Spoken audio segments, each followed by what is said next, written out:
వెంకటేశ్వరునికి సంబంధించి 8 రకములుగా సేవించిన వారు ఎవ్వరైనా సరే విష్ణువునందు సాయుధ్యమును పొందుతారు, అంటే మోక్షమును పొందుతారు. అది వెంకటేశ్వర స్వామి వారిని ప్రత్యక్షముగా పూజించగలగడం.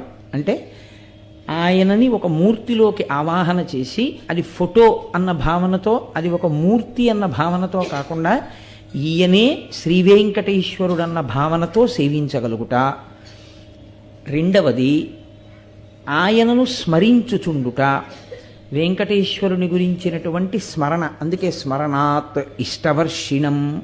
ఆ క్షేత్రం గురించి కానీ ఆయన గురించి కానీ స్మరణ చేసినంత మాత్రం చేత కోర్కెలు ఈడేరుతాయి. కాబట్టి స్మరించుట.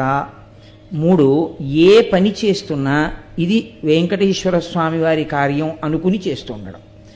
అలా అనుకుని చేసేటప్పుడు ధర్మ వ్యతిరేకమైన కార్యం చెయ్యడానికి అసలు మీ మనసు మిమ్మల్ని అనుమతించదుగా.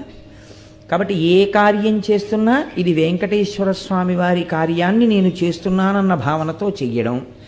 4, వెంకటేశ్వర స్వామి వారి యందు నిరతిశయ ప్రీతి కలిగినటువంటి పరమభక్తులైన వారితో కూడి ఉండడం, అటువంటి వారి పట్ల ప్రేమ కలిగి వారితో ప్రవర్తించడం.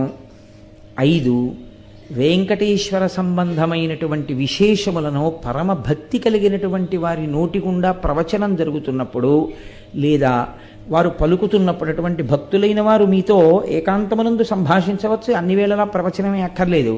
అటువంటి మాటలు విని చాలా సంతోషాన్ని పొందగలిగినటువంటి స్థితిని పొంది ఉండుట. కాబట్టి అక్కడికి 5.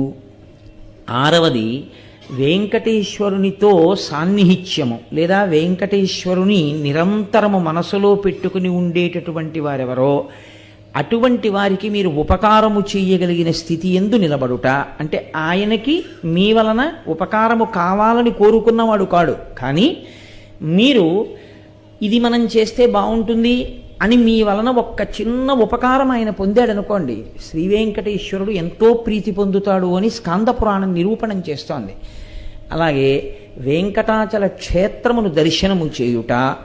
ఈ భూమండలంలో మీరు ఎక్కడ నించునైనా సరే, ఎన్ని వేల యోజనముల దూరములో ఉన్నా సరే, వెంకటాచల క్షేత్రం ఎటువైపుకుందో అటువైపుకి తిరిగి స్మరణ చేసి ఒక్కసారి నమస్కారము చేయుట.